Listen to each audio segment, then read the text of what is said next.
ભણતરે હવે સેવા રહ્યું નથી, ધંધો બની ગયો છે એવી ફરિયાદો તમે ઘણી વખત સાંભળી હશે। કેટલીક ખાનગી શાળાઓમાં બાળકોને ભણાવવા કરતા વાલીઓના ખિસ્સા પર ભાર મૂકવાના આક્ષેપો વારંવાર થતા રહે છે। કોઈ ચોક્કસ દુકાનેથી જ યુનિફોર્મ ખરીદો, અહીંથી જ બેગ લો, અહીંથી જ નોટબુક લો, નહીં તો પ્રવેશ કે અન્ય પ્રક્રિયામાં મુશ્કેલી પડશે તેવી ફરિયાદો સામે આવતી રહે છે। પરંતુ હવે અમરેલીમાં આવી એક ફરિયાદને લઈને શિક્ષણ વિભાગે લાલ આંખ કરી છે અને બે ખાનગી શાળાને શિક્ષણ વિભાગે 10,000 રૂપિયાનો દંડ ફટકાર્યો છે। શું છે સમગ્ર મામલો, વિગતે વાત કરીએ આ અહેવાલમાં। નમસ્કાર, હું છું આસિફ કાદરી અને સ્વમાન સાથે તમારું સ્વાગત છે। અમરેલી જિલ્લાના રાજુલામાં આવેલી બે ખાનગી શાળાઓ સામે શિક્ષણ વિભાગે કાર્યવાહી કરી છે। આક્ષેપ હતો કે આ શાળાઓ દ્વારા વાલીઓને યુનિફોર્મ, સ્કૂલ બેગ અને નોટબુક અન્ય શૈક્ષણિક સામગ્રી એક શાળાએ નક્કી કરેલી જગ્યાએથી જ ખરીદી કરવા માટે દબાણ કરવામાં આવતું હતું।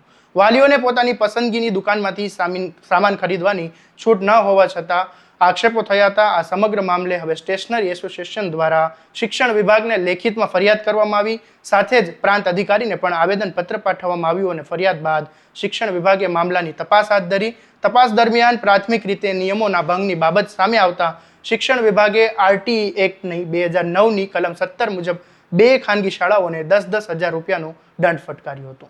આ મામલે જિલ્લા શિક્ષણ અધિકારી એમપી ગોહિલે શું કહ્યું એ સાંભળી લો। રાજુલામાં ખાનગી શાળાઓ દ્વારા કોઈ ચોક્કસ જગ્યાએથી પુસ્તકો અથવા નોટબુક લેવાનું અથવા શાળામાંથી પુસ્તકો અથવા નોટબુક આપવામાં આવશે એવી એક વોટ્સએપ મેસેજ મારફત ટીપીઓ રાજુલાના આવી ફરિયાદ મળેલ હતી। જે અન્વયે ટીપીઓ રાજુલા દ્વારા બંને સ્કૂલોને આ અંગે નોટિસ ઇસ્યુ કરવામાં આવેલ છે અને તમામ શાળાઓને આરટીઈના નિયમ મુજબ કોઈ પણ બાળકને તમે ડ્રેસ, પુસ્તકો, બૂટ મોજા કે કોઈ પણ વસ્તુ સ્પેશિયલ દુકાનોથી અથવા પોતાની શાળામાંથી જ લેવા માટે ઇન્સિસ્ટ કરી શકાતું નથી। એ બાબતે આરટીઈના નિયમની નોટિસ પણ આપેલી છે। અમે તમામ શાળાઓ માટે આ નોટિસ ઇસ્યુ કરીએ છીએ। જો કોઈ શાળામાં આવા ઇસ્યુ જોવા મળશે તો આરટીઈની જોગવાઈ પ્રમાણે 10,000 દંડની તમામ શાળાઓને અમે નોટિસ ઇસ્યુ કરવાના છીએ। હવે શિક્ષણ વિભાગે સ્પષ્ટ ચેતવણી આપી છે કે કોઈ પણ શાળા વિદ્યાર્થી કે વાલીઓને ચોક્કસ દુકાનેથી કે સ્થળેથી સામાન ખરીદવા માટે દબાણ કરી શકશે નહીં ને જો ભવિષ્યમાં આવી ફરિયાદો ફરી સામે આવશે તો વધુ કડક કાર્યવાહી કરવામાં આવશે।